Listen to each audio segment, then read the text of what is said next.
অনেক অভিজ্ঞতা হবে যদি আজকের ভিডিওটা দেখেন আপনারা। বিশেষ করে যারা চান আপনার সন্তানও নতুন কুড়িতে অংশগ্রহণ করবে, তাদের জন্য অনেক গুরুত্বপূর্ণ কিছু কথা থাকবে। এটা ছিল আমার ছেলের নতুন কুড়ি প্রতিযোগিতার দ্বিতীয় রাউন্ড। হ্যালো এভরিওয়ান, শুরু করছি একটা নতুন ভিডিও। আশা করি ভিডিওটি সবার অনেক বেশি ভালো লাগবে। যদি ভালো লাগে তাহলে অবশ্যই একটা লাইক, কমেন্ট, শেয়ার দিয়ে পাশে থাকবেন। খুলনা আসার প্রধান কারণ ছিল এটাই, নতুন কুড়ির দ্বিতীয় রাউন্ডে অংশগ্রহণ করতে আমরা খুলনা এসেছি। দ্বিতীয় রাউন্ডের টাইম ছিল সকাল 8টা। এত সকালে আমরা এত দূর থেকে যেতে পারবো না, এই কারণে আমরা আগেই খুলনা এসেছি। একেবারে ফ্রেশ মুডে চলে এসেছি আমরা খুলনা একাডেমিতে। এসে এই যে বসে আছি, অনেক দূর দূর থেকে লোকজন এসেছে। আর এই যে আমার রাজাবাবুর হচ্ছে 8টায় ছিল টাইম, তাই সে সিরিয়ালে দাঁড়িয়েও পড়েছে। এখন হচ্ছে এখান থেকে তার সিগনেচার নিবে, তার কাগজপত্র যাচাই বাছাই করবে, তার জন্য লাইনে দাঁড়ানো হয়েছে। দেখেছেন কত বড় বড় ছেলেমেয়ের সঙ্গে প্রতিযোগিতা। ক গ্রুপে ছিল প্রথম শ্রেণী থেকে পঞ্চম শ্রেণী পর্যন্ত, আর খ গ্রুপ ছিল ক্লাস 6 থেকে 10 পর্যন্ত। তো তাদের সঙ্গে প্রতিযোগিতায় যে প্রথম রাউন্ডে আমার ছেলে টিকেছে, এজন্য সৃষ্টিকর্তার কাছে অশেষ কৃপা।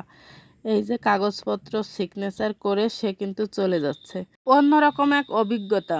এখানে কিন্তু আপনি আপনার সন্তানকে এগিয়ে দিতে পারবেন না। সে কত নাম্বার রুমে, কত তালায়, সব কিছুই তাকে খুঁজে বের করে নিতে হবে। আর আমরা এই যে চাতক পাখির মতো বাইরের দিক থেকে তাকিয়ে আছি। ওই যে দেখা যাচ্ছে ওইখানে যে কোনো এক জায়গায় আছে। এই কথাগুলো আমি প্রথম ভিডিওতেও বলেছি আর এবারও বললাম। ওকে ঢুকিয়ে দিয়ে আমরা হচ্ছে এই যে খাওয়া দাওয়া করছি। যেখান থেকে খাওয়া দাওয়া করছি একেবারে হোমমেড সব কিছু, রুনাস সুইট কিচেন।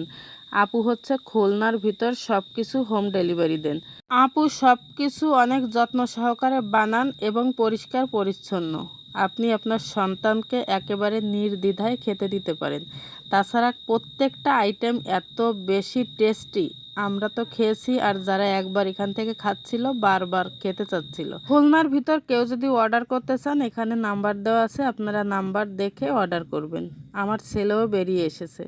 বেরিয়ে আসার সাথে সাথে আগে তাকে আমি খাইয়ে নিচ্ছি। একবারের জন্য জিজ্ঞেস করিনি বাবা ভিতরে কি হয়েছে, কেমন হয়েছে। আগে খাবে, তারপর একেবারে রিল্যাক্স মুডে আমি জিজ্ঞেস করব। ওখান থেকে খাওয়া দাওয়া করে বেরিয়ে এসেছি হচ্ছে গল্লামারি। এখানে এসে কাচ্চি খাবো। আমার ছেলেকে আগেই বলেছি তুমি খুলনা যাবে মানে খাওয়া দাওয়া একেবারে ফ্রেশ মুডে চলাফেরা করবে। তুমি একদমই মনে করবে না যে এটা আমার প্রতিযোগিতা, কারণ এখানে কিন্তু বিশাল একটা যুদ্ধ। এত এত ছেলে মেয়ের ভিতর ওকে যাচাই করা হবে, তার ভিতর যদি আমি আবার প্রেসার দিই। এছাড়া দেখেছেন এইখানে কিন্তু আমি আমার ছেলেকে একটু এগিয়েও দিতে পারিনি। নিজে গিয়ে নিজের কাগজপত্র সব কিছু গোছগাছ করে তারপরে ওকে ওর রুম খুঁজে বের করতে হয়েছে। এটা কিন্তু কম নয়। এত ছোট বাচ্চা এর আগে কখনো এভাবে এইসব অনুষ্ঠানে যায়নি। আমি তো মনে করি এটা আমার ছেলের জন্য বিশাল এক যুদ্ধ। তারপর এই যে গল্লামারি কাচ্চি ডাইনে এসে আমরা অনেক মজার মজার খাবার খেয়েছি। প্রত্যেকটা খাবারের আইটেমই ছিল অনেক বেশি লোভনীয়। আমরা তো দুপুরে খেয়েছি, এছাড়া রাতের খাবারের জন্য আমরা পার্সেলও নিয়ে এসেছি, কারণ এত মজা পেয়েছি খেয়ে আমি এবং আমার ছেলে। খুলনার ভিতর যারা আছেন তারা যদি এখানে খেতে চান খেতে পারেন, দেখবেন অনেক মজা পাবেন। সবাইকে ধন্যবাদ।